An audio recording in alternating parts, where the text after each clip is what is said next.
I'm Shirley Paulson, and I invite you into one of the many conversations I've had with Arthur Dewey, the West Star editor of my book, Illuminating the Secret Revelation of John, Catching the Light. The questions that come up from reading both this ancient text and my book about it are both broad and deep. So we turn the spotlight on one of these many thought-provoking topics. So what you're talking about there is something that I have a very hard time finding the right word for. One of the words some people use is healing.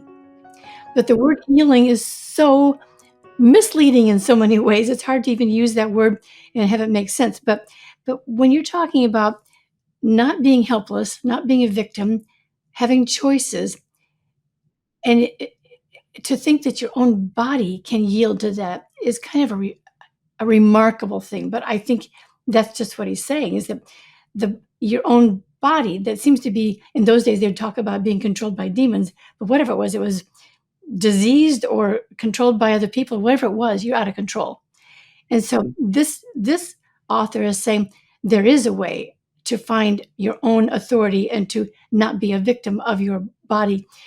And so I think today we are so accustomed to thinking in terms of Newtonian physics and biological biomedicine, that we can't conceive of how thoughts have anything to do with our bodies. Yeah. Well, it's the old problem of the fact that we cannot deal well with consciousness. Consciousness is not something that can be reduced to gray matter. It's not something that can be reduced to a material description. We can experience consciousness, but we can't even observe it. And yet we know moments when we're most alive, and we see that in those moments we are not alone. There is a connection. It's kind of intriguing to me that with all the science and the process, and all the progress we've made over the hundreds of years in science, nobody has yet determined where consciousness comes from. No. And indeed, I mean, well, it would depend on which tradition you want to go to. But the ancient Hindus were probably closer to at least a beginning comprehension of it than we are. But we don't want to go into the Vedanta and things like that. Right. So, but I think the whole idea of consciousness is such a helpful way to understand the way we have the way we can find help, the way the Savior works, because the Savior works through consciousness in the Secret Revelation of John. And another word that's difficult but important for us to talk about is gnosis, because gnosis is that way of finding the consciousness of where the Spirit is working and where you can find it, and you have it and you recognize it, but you can't be taught it by academics. It's something that comes to you through the Savior, or through your own origins. Yeah, it's interesting that I'm just thinking on the figure of Sophia of Hakma, Lady Wisdom. Why is it a female figure? That and when you have Lady Wisdom calling out to people, she will say, "Come and taste." Mm-hmm. Come to my banquet. She's not saying, I want you to download these algorithms. She doesn't say that. No. The reason for that is that wisdom works experientially, and it works for the great scribes, but it also works for the peasant. And I see this, for example, in the question of historical Jesus. His wisdom works because people can test it.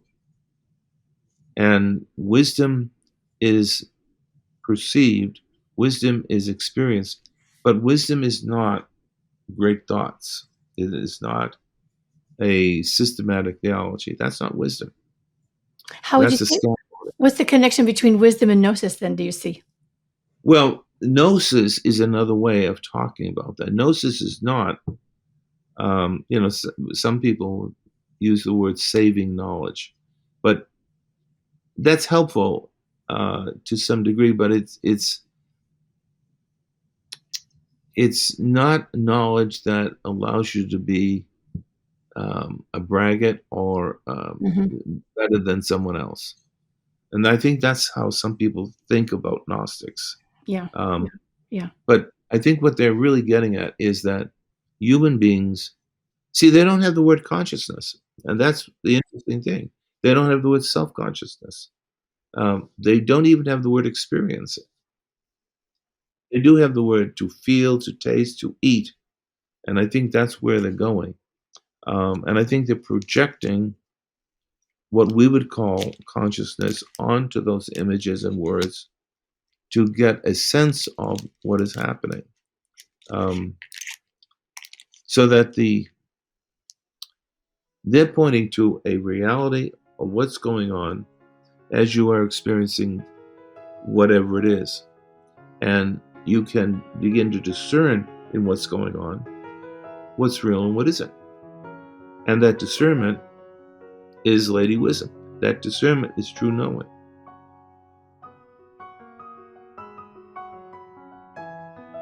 Thanks for joining us and thinking about one of these deeper questions with us as we turned the spotlight on one of the many challenging topics associated with this ancient text. If you haven't read my book yet, Illuminating the Secret Revelation of John, Catching Delight, it's published by Cascade Books and is available from your favorite bookstore or from the website at earlychristiantexts.com/book. And be sure to let me know if you'd like to hear a conversation on some other questions. You can also leave your questions on the website. Again, that's earlychristiantexts.com.